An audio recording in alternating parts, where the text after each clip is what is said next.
పరిపూర్ణమైనట్టి ఆనందమంతయులోననే కలదు ఓ మనసా.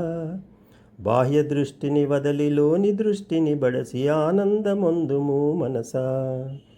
విషయ భోగాలను అనుభవించిన కొలది పెరుగుచున్నది ఆశ మనసా.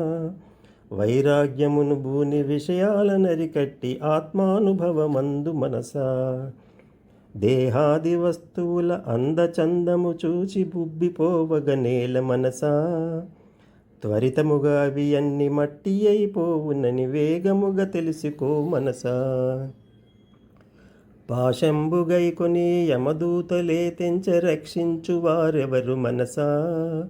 జీవించియున్నప్పుడే గురుపాదముల బట్టి కైవల్యము పొందు మనసా. దైవ చింతన లేక నిమిషంబు గడిచినా వ్యర్థమే అగునువో మనసా.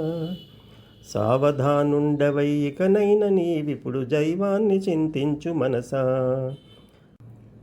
కన్ను బాగున్నప్పుడే కాలు బాగున్నప్పుడే నేనెవరో తెలుసుకో మనసా.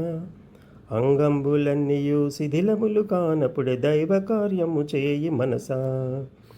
కష్టాలలోనైన నష్టాలలోనైన సత్యంబు తప్పకు మనసా. సత్యధర్మాలను శ్రద్ధతో పాటించి శ్రేయస్సు బడయుము మనసా. ఒక్క ప్రాణికి అయిన మేలు చేకూర్చుట దేవదేవుని పూజ మనసా. భూత సేవయ దైవ సేవగా భావించి హితము చేయుము ఓయి మనసా. ద్రవ్యంబులో కొంత దాన ధర్మము చేసి పుణ్యాన్ని ఆర్జించు మనసా. పుణ్య సంపాదనే జ్ఞాన సంపాదనకు దారి తీయును ఓయి మనసా.